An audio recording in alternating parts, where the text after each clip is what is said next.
बिस्मिल्लाहिर्रहमानिर्रहीम। अस्सलाम वालेकुम। मेरा नाम साद अब्दुल्ला मखदूम है और ये मेरा चैनल फ़िज़िक्स लर्निंग है। हम प्यास एमएस फेलोशिप टेस्ट के लिए लेक्चर सीरीज़ हमने स्टार्ट की हुई है, ठीक है। और आज हम थर्मोडायनामिक्स का it's third lecture of thermodynamics, ठीक है। पहले हम अपने स्केड्यूल के हिसाब से बाकी लेक्चर्स जो हैं वो डिस्कस कर चुके हैं। तो लेक्चर स्टार्ट करने से पहले एक छोटी सी बात आप लोगों से शेयर करना चाह रहा हूँ कि अक्सर फ़ीडबैक ये आता है कि आप एमसीक्यूज़ डिस्कस नहीं करते साथ। तो मेरी कोशिश तो होती है टॉपिक के अंदर से जो मेन उसके अंदर कॉन्सेप्ट होता है या इम्पोर्टेंट पॉइंट होता है उसको मैं हाईलाइट कर दूँ, उसको डिस्कस कर दूँ।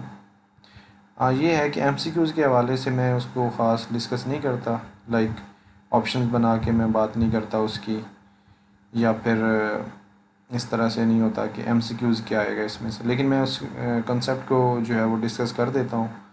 तो लेकिन आगे कोशिश करेंगे हम कि अगर कोई एमसीक्यूज़ टाइप डिस्कशन होती हुई किसी टॉपिक में तो वो भी कर लेंगे, ठीक है। और बाकी फ़ीडबैक अल्हम्दुलिल्लाह बहुत अच्छा आ रहा है आप लोगों का। ये मेरे लिए इनकरेजमेंट है, ठीक है। लोग मैसेजेस करते रहते हैं, व्हाट्सएप करते रहते हैं, फेसबुक पे लोग जो है वो डिस्कशन करते हैं इसके अबाउट, यूट्यूब पे कमेंट्स वगैरह कर रहे हैं। तो बहुत अच्छा रिस्पांस आ रहा है आप लोगों की तरफ से और ये मेरे लिए जो है वो मुझे इस चीज़ में, इस काम में ये मुझे बूस्ट अप कर रहा है। तो चलें जी, ज़्यादा टाइम ज़ाया किए बगैर हम अपना लेक्चर स्टार्ट करते हैं। आज हमने पढ़ना है एडियाबैटिक प्रोसेस, ठीक है। तो एडियाबैटिक प्रोसेस क्या होता है? ये एक ऐसा प्रोसेस है जिसमें no energy is transferred by heat between a system and its surrounding, ठीक है। आपके पास जो है वो हीट की फॉर्म में कोई भी एनर्जी जो है वो सराउंडिंग और सिस्टम के दरमियान ट्रांसफ़र नहीं होगी, ठीक है। वर्क होगा, ठीक है, वर्क इसमें होगा लेकिन इसमें हीट नहीं होगी, ठीक है। तो ये इसकी बेसिक डेफिनेशन है और इसको इसमें जो याद रखने वाली चीज़ है वो यही है, PV⁴ gamma is equal to constant, ठीक है। ये आपको पता हो कि अब इसमें से इस तरह से हो सकता है कि इनिशियल प्रेशर और इनिशियल वॉल्यूम दिया हो तो फाइनल प्रेशर या फाइनल वॉल्यूम जो है वो निकालना पड़े, ठीक है। लेकिन इसमें से मैं मोस्टली, हाँ, ये एक्सप्रेशन जो है ये भी कभी कभी पूछा जाता है, ये जो मैं हाईलाइट कर रहा हूँ, ठीक है, डिफरेंट टर्म्स में। यहाँ पे P और V में लिखा हुआ है, यहाँ पे T और V में लिखा हुआ है, ठीक है।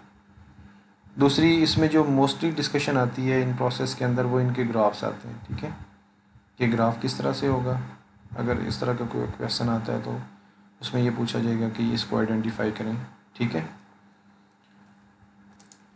जी। यहाँ पे एक बड़ा इंपॉर्टेंट कंसेप्ट आ रहा है जी, इक्विपार्टीशन ऑफ एनर्जी, ठीक है। ये एमसीक्यूज़ के हवाले से भी इम्पोर्टेंट है और इंटरव्यू में तो ये मोस्टली पूछा जाता है कि आप बताएं जी इक्विपार्टीशन ऑफ एनर्जी क्या चीज़ है। तो बेसिकली इक्विपार्टीशन ये है कि आपके पास जितनी भी डिग्रीज़ ऑफ फ्रीडम होंगी, ठीक है, मोशन की, हर डिग्री ऑफ फ्रीडम जो है वो आपके पास 1/2 kBT एनर्जी के अंदर जो है वो कंट्रीब्यूट करेगा, ठीक है। अब यहाँ पे देखें, अगर हम अभी रिसेंटली हमने लास्ट लेक्चर में मोनो एटॉमिक गैस के लिए निकाला था तो वो हमारे पास 3/2 nRT या 3/2 kBT आ रहा था। तो यहाँ पे देखिए, अगर आपके पास डाई एटॉमिक होगा, ठीक है, तो डाई एटॉमिक के लिए आपके पास यहाँ पे 5 डिग्रीज ऑफ फ्रीडम आ जाएंगी, ठीक है उसमें। लेकिन ये डिपेंड करेगा कि आपके पास टेम्परेचर कितना है। आप टेम्परेचर बढ़ाते जाएंगे तो आपके पास डिग्रीज ऑफ फ्रीडम जो है वो बढ़ती जाएंगी, ठीक है। तो यहाँ पे हमारे पास जो 5 डिग्रीज ऑफ फ्रीडम है, ठीक है, there are 5 degrees of freedom for translation and rotation, 3 associated with the translation motion and 2 associated with the rotational motion, ठीक है। ये आप यहाँ पे देख सकते हैं, तो 5 हो जाती है। तो इसमें जो CV है वो 5/2R होगा। इसी तरह जो CV/CP का रिलेशन है वो भी चेंज हो जाएगा, ठीक है। उसके बाद हमारे पास वाइब्रेशन का मोड आता है। तो वाइब्रेशन में आपको पता है कि 2 डिग्रीज़ ऑफ फ्रीडम जो हैं वो और ऐड हो जाती हैं, ठीक है। तो यहाँ पे आप देख लें कि ये 3 डिग्रीज़ ऑफ फ्रीडम जो हैं ये ट्रांसलेशन के लिए हैं, ये हमारे पास 2 जो हैं ये रोटेशनल के लिए हैं, और ये 2 जो हैं आपके पास वाइब्रेशनल है, ठीक है। तो ये 7/2 kBt। ये बहुत इंपॉर्टेंट है, मैं रिपीट कर रहा हूँ कि CV जो है वो अक्सर पूछता है कि मोनोटॉमिक के लिए क्या होगा, फिर डायोटॉमिक के लिए लोअर टेम्परेचर पे क्या होगा, फिर डायोटॉमिक के लिए हाई टेम्परेचर पे क्या होगा, ठीक है। क्योंकि जो modes of degrees of freedom है वो जैसे जैसे टेम्परेचर बढ़ाते हैं तो वो फिर चीज़ें ऐड होती हैं, ठीक है। अब जो ट्रांसलेशनल है वो तो किसी भी टेम्परेचर पे होता है, लेकिन जो आप कह लें कि रोटेशनल है वो ऑब्वियस है, डायटोमिक होगा तो तभी होगा, लेकिन वाइब्रेशनल वाला जो है वो थोड़ा सा आपको टेम्परेचर बढ़ाना पड़ेगा लेटेस्ट का, या आपको एटम्स का टेम्परेचर बढ़ाना पड़ेगा मॉलिक्यूल्स का, तभी जाके वो वाइब्रेट करेंगे। तो ये इस तरह से कंट्रीब्यूशन जो है वो ऐड होती हैं। यहाँ पे ये बहुत अच्छी एक्सप्लेनेशन उसने इसी बात की दी हुई है कि जैसे जैसे आप टेम्परेचर बढ़ा रहे हैं, ठीक है, अब देखें टेम्परेचर बढ़ा रहे हैं तो पहले ट्रांसलेशन है, ठीक है, उसके बाद आप टेम्परेचर थोड़ा सा ज़्यादा कर रहे हैं तो आपके पास रोटेशन आ रही है यहाँ पे, और उसके बाद फिर आपके पास वाइब्रेशन आ रही है, ठीक है। तो ये चीज़ें जो हैं ये ग्राफ जो है ये आपके लिए बहुत इंपॉर्टेंट है, ठीक है, MCQs के हवाले से भी बहुत इंपॉर्टेंट है, और इंटरव्यू के हवाले से, कंसेप्चुअल अंडरस्टैंडिंग के हवाले से भी ये बहुत इंपॉर्टेंट है। यहाँ पे हमारे पास जो है वो एनर्जी क्वांटाइजेशन का थोड़ा सा उसने बताया हुआ है कि हमारे पास जो एनर्जी लेवल डायग्राम होती है ना वो इस तरह से होती है, ठीक है। उसमें जो वाइब्रेशनल स्टेट्स होती हैं वो ज़्यादा दूर होती हैं। अब देखें यहाँ पे एक वाइब्रेशनल स्टेट है, एक ये वाली है, ठीक है, एक यहाँ पे वाइब्रेशनल स्टेट है, एक यहाँ पे। तो लेकिन रोटेशनल स्टेट्स जो हैं वो आपको पता है वो उनके दरमियान डिस्टेंस कम है। तो इसका मतलब है कि जल्दी ऑक्यूपाई कौन सी होती हैं, रोटेशनल स्टेट्स होती हैं, ठीक है। और वाइब्रेशनल जो है वो फिर उनके लिए टेम्परेचर जो है हमें ज़्यादा करना पड़ता है, तभी वो जाके हायर उसमें कंट्रीब्यूशन में आती हैं। जी, इसके बाद हमारे पास डिस्ट्रीब्यूशन ऑफ मॉलिक्यूलर स्पीड्स है, बार बार पूछे जाने वाला टॉपिक है, ठीक है। मैंने जितने भी टेस्ट वगैरह दिए हैं, जो भी एक्सपीरियंस किया मैंने, एवरेज स्पीड या रूट मीन स्क्वायर स्पीड या इस तरह की कोई ना कोई बात जो है वो इस टॉपिक में से वो पूछ लेता है। इसमें जो याद रखने वाली चीज़ें हैं वो यही हैं, ठीक है। ये आपके पास मोस्ट प्रोबेबल स्पीड है, फिर RMS स्पीड है, फिर आपके पास एवरेज स्पीड है, ठीक है।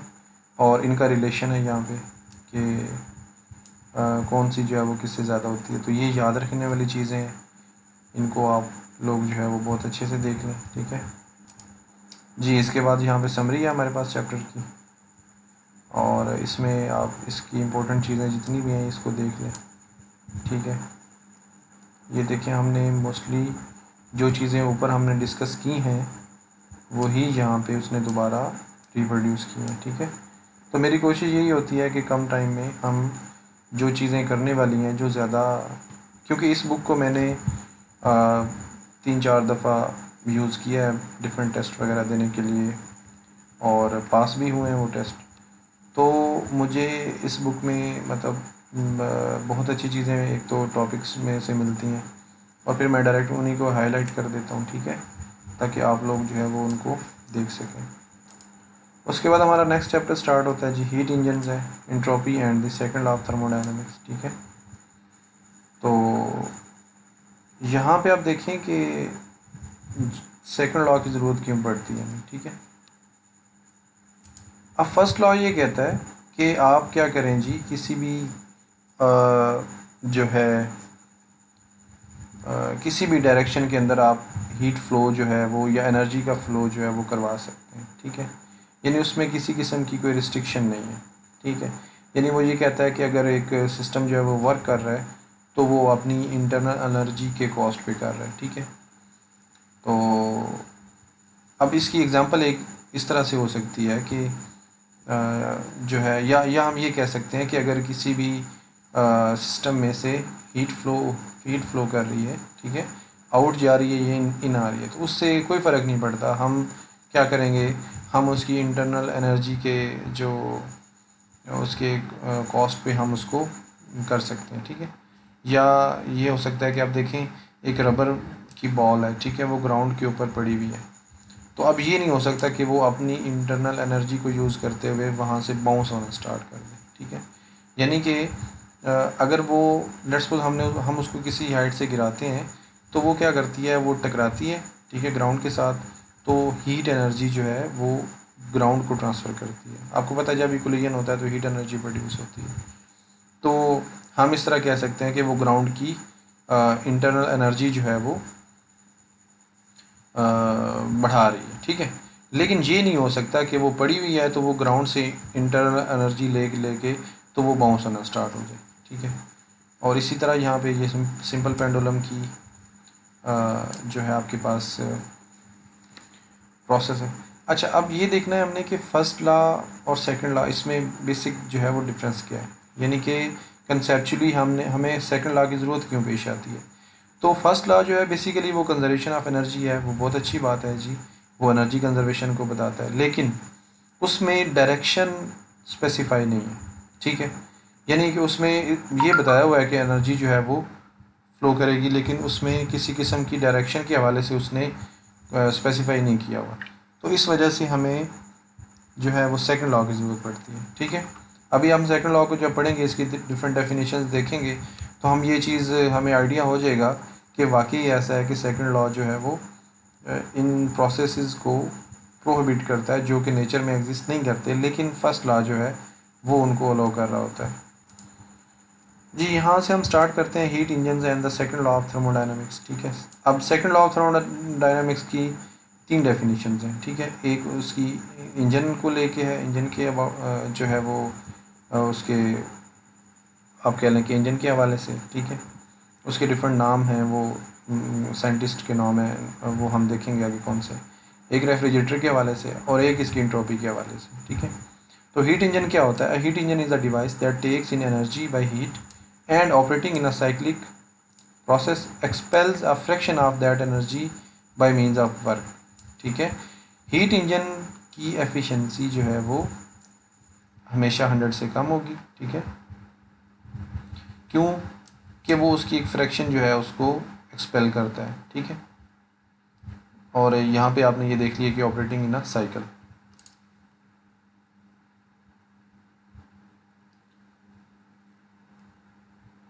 अब इसके अंदर यहाँ पे डिटेल्स थोड़ी सी लिखी हुई है इस पैराग्राफ में, ये आप लोग पढ़ सकते हैं कि किस तरह से हीट ले रहा है, हीट दे रहा है। तो इसमें जो आप कह लें कि देखने की जो चीज़ है या जो हमें पता होनी चाहिए वो ये चीज़ है, ठीक है, कि कितनी हीट जो है, सॉरी, कितना वर्क करेगा इंजन। ये क्यू एच है, ठीक है, ये उसने हॉट रेजरवायर का क्यू लिया है और यहाँ पे कोल्ड का, ठीक है। तो ये हीट ले रहा है बेसिकली और ये हीट जो है वो एक्सपेल कर रहा है, तो इसका जो डिफरेंस है उसको वो वर्क के अंदर कन्वर्ट कर रहा है, क्योंकि from first law of thermodynamics हमें पता है कि एनर्जी कंजर्व तो रहनी है, ठीक है। तो जितनी हीट ऐड हुई और जितनी एक्सपेल हुई तो दोनों का डिफरेंस जो है वो वर्क के बराबर आ गया। तो इसी तरह हम एफिशिएंसी निकाल सकते हैं कि देखें उसने कितनी हीट ली एज आ इनपुट क्यू एच और कितना वर्क किया उसने, तो यहाँ से हम इसकी एफिशिएंसी। तो हीट इंजन्स के हवाले से अगर हम बात करें, एमसीक्यूज़ कौन से आते हैं या रेफ्रिजरेटर के हवाले से, तो वो एफिशिएंसी के आते हैं, ठीक है। अगर हम उसके न्यूमेरिकली बात करें, ठीक है। अब जो है वो कंसेप्चुअल डिस्कशन जो है वो आगे आएगी, लेकिन न्यूमेरिकली ये होता है कि मोस्टली जो है वो एफिशिएंसी आ जाती है हीट इंजन के लिए, या कोफिशिएंट ऑफ परफॉर्मेंस जो है वो आ जाता है हमारे पास रेफ्रिजरेटर के लिए, ठीक है। तो यहाँ पे हमारे पास डेफिनेशन है हमारे पास, ठीक है। ये कौन सी फॉर्म है? कैल्विन प्लैंक फॉर्म है, ठीक है, सेकंड लॉ ऑफ थर्मोडायनेमिक्स की। ये कहती है कि it's impossible to construct a heat engine that operating in a cycle produces no effect other than the input of energy by heat from a reservoir and the performance of an equal amount of work। यानी कि ऐसा नहीं हो सकता कि आप यहाँ से हीट लें क्यू एच और इंजन उस सारी हीट को वर्क में कन्वर्ट कर दे without transferring some amount to the cold reservoir, ठीक है। इसका क्या मतलब बनता है कि during the operation of a heat engine work जो है can never be equal to Q H, और alternatively that some energy must be rejected to the environment, ठीक है। ये हमारे पास इसका जो मीनिंग है, ठीक है। अब दूसरी हमारे पास डिवाइस है जी हीट पम्प्स एंड रेफ्रिजरेटर्स है, ठीक है। तो हीट पम्प बेसिकली क्या करता है कि कोल्ड रेजरवायर से हीट लेता है, ठीक है, और उसको वो क्या करता है हॉट रेजरवायर में पंप कर देता है, लेकिन उसके ऊपर हमें थोड़ा सा वर्क करना पड़ता है, ठीक है। यानी ऐसा नहीं हो सकता कि ख़ुद ब खुद हीट जो है वो कोल्ड से हॉट में जाना स्टार्ट हो जाए, ठीक है। तो इसके लिए हम कोफिशिएंट ऑफ परफॉर्मेंस यूज़ करते हैं और इसके लिए क्लासिस स्टेटमेंट है, ठीक है। It is impossible to construct a cyclic machine whose sole effect is to transfer energy continuously by heat from one object to the another at a higher temperature without the input of energy by work, ठीक है। या इसको हम दूसरे अल्फाज में ये कह सकते हैं कि energy does not transfer spontaneously by heat from a cold object to a hot object. अब देखें फर्स्ट लॉ ऑफ थर्मोडायनेमिक्स कहता था कि भाई हो सकती है, ठीक है, उसको तो बस ये चाहिए कि कंजर्वेशन रहे, ठीक है, एनर्जी लॉस कोई ना हो कहीं पे, लेकिन डायरेक्शन का कोई नहीं है। वो कहता था प्लस से माइनस यानी हॉट बॉडी से कोल्ड में आ सकती है, कोल्ड से हॉट में जा सकती है। तो ये जो है ये देखें ये इम्पॉसिबल हीट पम्प उसने बड़ा मुझे इस बुक की जो सबसे अच्छी बात लगती है वो इसके जो साइड नोट्स हैं वो बहुत खूबसूरत होते हैं, ठीक है।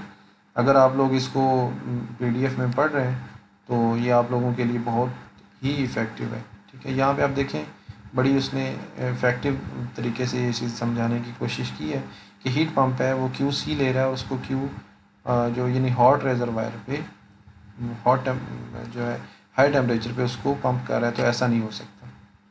तो यहाँ पे देखें जी कोफिशिएंट ऑफ परफॉर्मेंस है, ठीक है। अब ये दो काम है, हीट पंप के दो काम हो सकते हैं, ठीक है। वो कूलिंग भी कर सकता है, वो हीटिंग भी कर सकता है, यानी कि वो हीट लेके यानी कि एक लेट्स सपोज आपका रूम है तो वहाँ से हीट को लेके वो बाहर भी कर सकता है और बाहर से वो हीट को लेके अंदर भी ट्रांसफ़र कर सकते हैं। तो कूलिंग मोड में क्या होगा ये आपके पास होगी, ठीक है, जितना वर्क उसने किया और ये कितनी हीट उसने ट्रांसफ़र की आउट। इसी तरह हीटिंग में क्या करेगा energy transferred at high temperature और वर्क डन, ठीक है। ये आप देख सकते हैं यहाँ पे ये इनकी दो डेफिनेशंस हैं, ठीक है। अच्छा यहाँ पे अब हमारे पास रिवर्सिबल एंड इरिवर्सिबल प्रोसेस है, ठीक है। ये बहुत कंफ्यूज करती हैं चीज़ें कि रिवर्सिबल और इरिवर्सिबल क्या होता है। तमाम नेचुरल प्रोसेस जो हैं वो इरिवर्सिबल है, ठीक है। ये अक्सर MCQs में पूछते हैं कि जी ऑल नेचुरल प्रोसेसेस आर वो कौन से रिवर्सिबल हैं या नॉन रिवर्सिबल, ठीक है। तो या फिर एडियाबैटिक फ्री एक्सपेंशन का वो पूछ लेते हैं, ठीक है।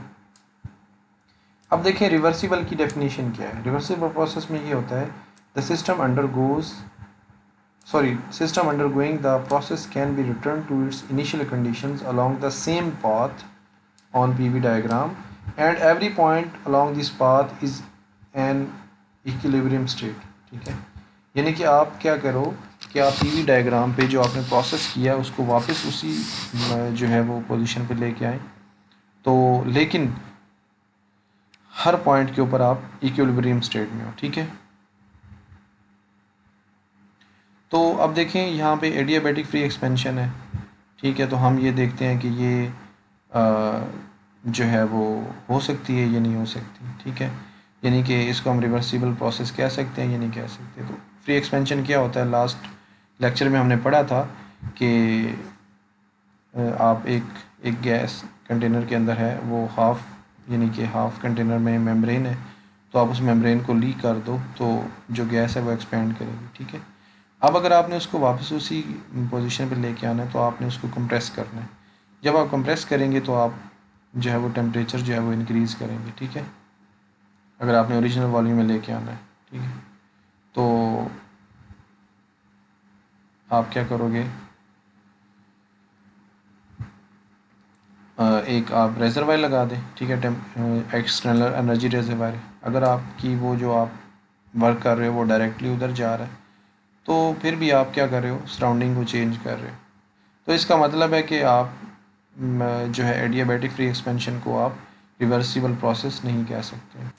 यहाँ पे बड़ी इंपॉर्टेंट डिस्कशन है। Although all real processes are irreversible some are almost reversible, ठीक है।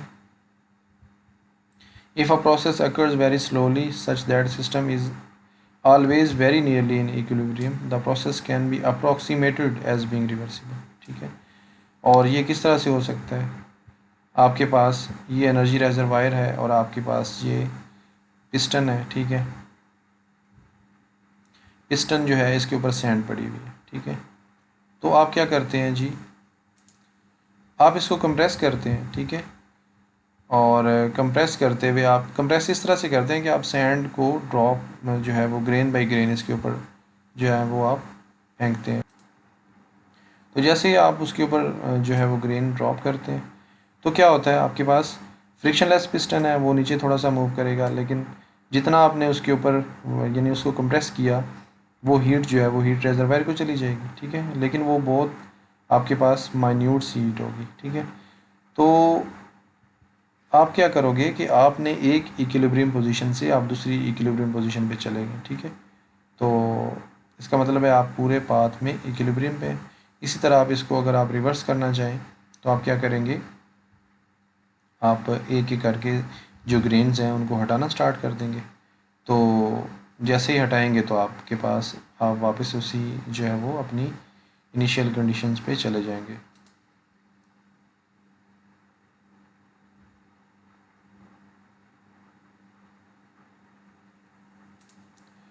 एक जनरल करेक्टरिस्टिक्स जो है वो रिवर्सिबल प्रोसेस की ये है कि डिसिपेटिव इफेक्ट्स ना हो, ठीक है। टर्बुलेंस ना हो, उसमें फ्रिक्शन ना हो जो कि मैकेनिकल एनर्जी को इंटरनल एनर्जी में कन्वर्ट कर दे, ठीक है। अब देखें, इंटरनल एनर्जी में जब कोई चीज़ कन्वर्ट हो जाएगी ना, कोई भी form of energy, mechanical energy है, तो वो कभी भी वापस नहीं आ सकती, ठीक है। आप जैसे हमने एग्जांपल दी थी बॉल की, कि बॉल जो है वो बाउंस करता है, बाउंस करते वो जब टकराता है तो वो अपनी एनर्जी ट्रांसफ़र करता है, ठीक है। लेकिन ये नहीं हो सकता कि अब बॉल पड़ा हुआ है और वो ग्राउंड को कहे भाई मैंने तुम्हें जो एनर्जी दी थी वो मुझे वापस दे दो, ठीक है, ऐसा नहीं हो सकता। तो हमने ये देखना है कि डिसिपेटिव इफ़ेक्ट्स ना हो। लेकिन आपको पता है कि कोई भी प्रोसेस होगा, ठीक है, कहीं पे भी डिसिपेटिव प्रोसेसेस जो हैं वो लाजमी होते हैं। तो जहाँ पे डिसिपेटिव प्रोसेस होंगे वहाँ पे आपके पास रिवर्सिबल प्रोसेस जो है वो नहीं हो सकेगा। ये हमारे पास कार्नट इंजन है जी, बड़ी इम्पोर्टेंट जो कह लें कि डिस्कशन है थर्मोडायनेमिक्स की, बहुत एमसीक्यूज आते हैं इसमें से, ठीक है। तो कार्नट थ्योरम की ये डेफिनेशन है, no real heat engine operating between two energy reservoirs can be more efficient than a Carnot engine, ठीक है।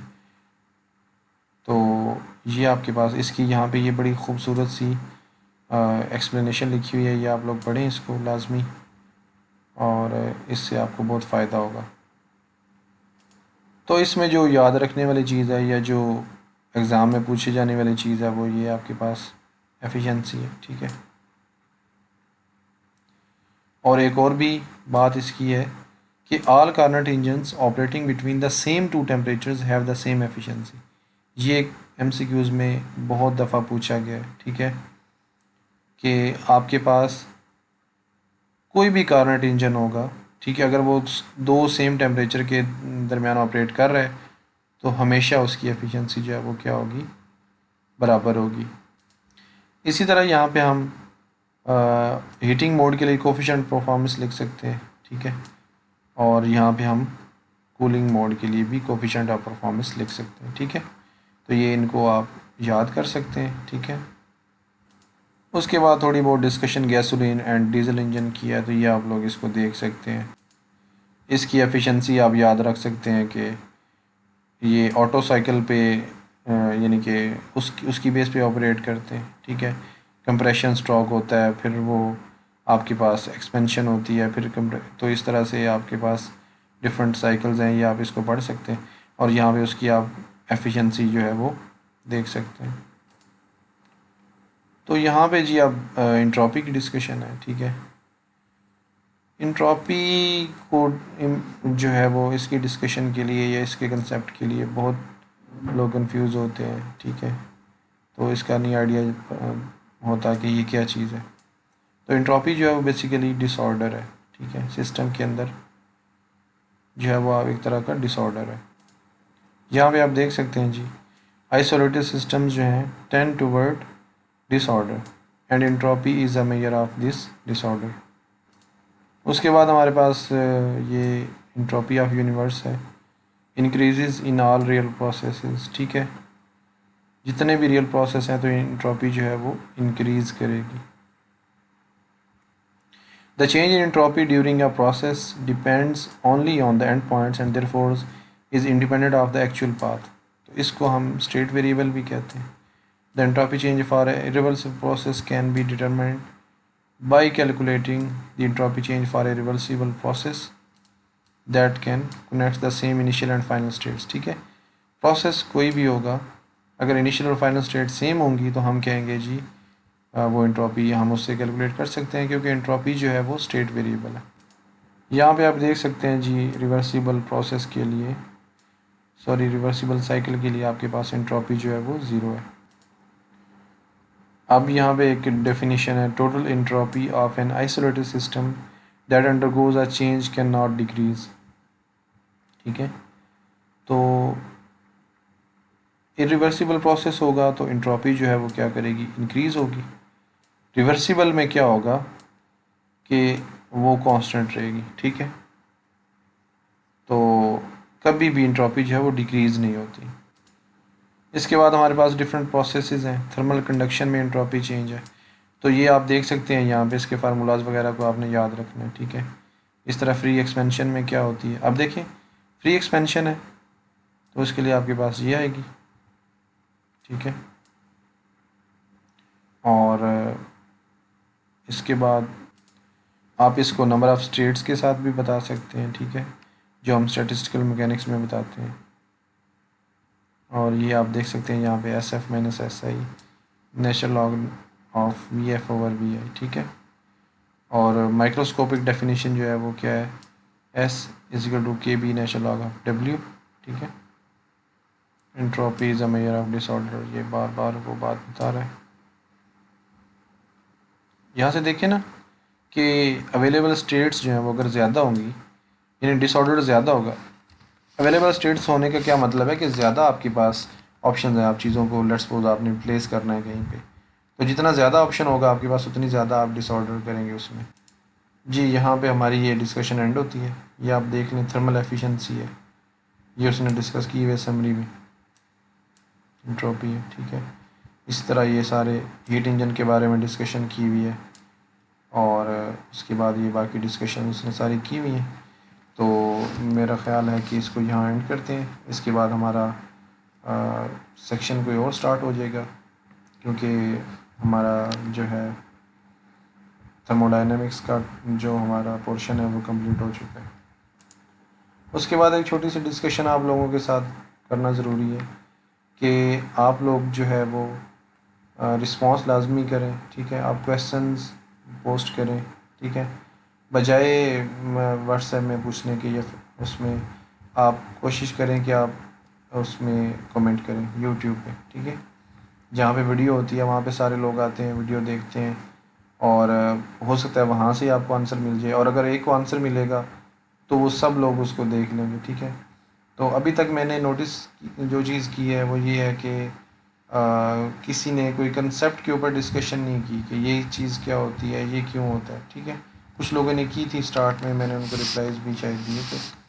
तो कोशिश किया करें, जो आप वीडियो में से देखते हैं, जो चीज़ आपको समझ आती है उसके ऊपर आप डिस्कशन लाजमी किया करें। ठीक है, और किसी किस्म का कोई मेरा व्यू काउंट का मकसद नहीं है मेरा।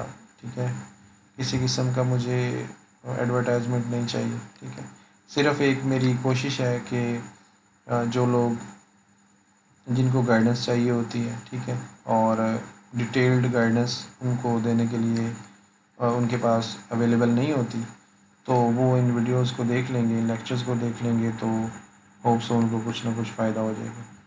और बाकी एमसीक्यूज़ की बात कर रहे थे और पास्ट पेपर्स की बात कर रहे थे कुछ लोग, तो पास्ट पेपर इंशाल्लाह हम लाजमी सॉल्व करेंगे। जो मेरे पास मॉडल पेपर्स अवेलेबल हैं वो भी हम सॉल्व करेंगे, और ये हमारा जब सिलेबस एंड हो जाएगा तो हम उसके बाद इंशाल्लाह जो है वो पास्ट पेपर्स वगैरह भी लाजमी सॉल्व करेंगे। तो अपनी राय जो है वो उसको लाजमी आप मेंशन करते रहें, ठीक है। ये आप लोगों के लिए ही स्टार्ट किया गया इनिशिएटिव, आप लोगों का ही है, और इसमें किसी किस्म का मेरा कोई पर्सनल इसके अंदर इंटरेस्ट नहीं है, ठीक है। मुझे तो ख़ुद टाइम बहुत कम मिलता है, मैं तो अक्सर वीडियोस ही लेट बनाता हूँ, ठीक है। तो आप कभी भी ये ना समझिएगा कि ये इसमें कोई मेरा अपना जो है वो गेन है, ठीक है। ये सिर्फ इसलिए है कि लोग जो है वो उनकी हेल्प आउट हो। तो चलें जी, हमारा लेक्चर यहाँ पे एंड करते हैं। खुदा हाफिज़।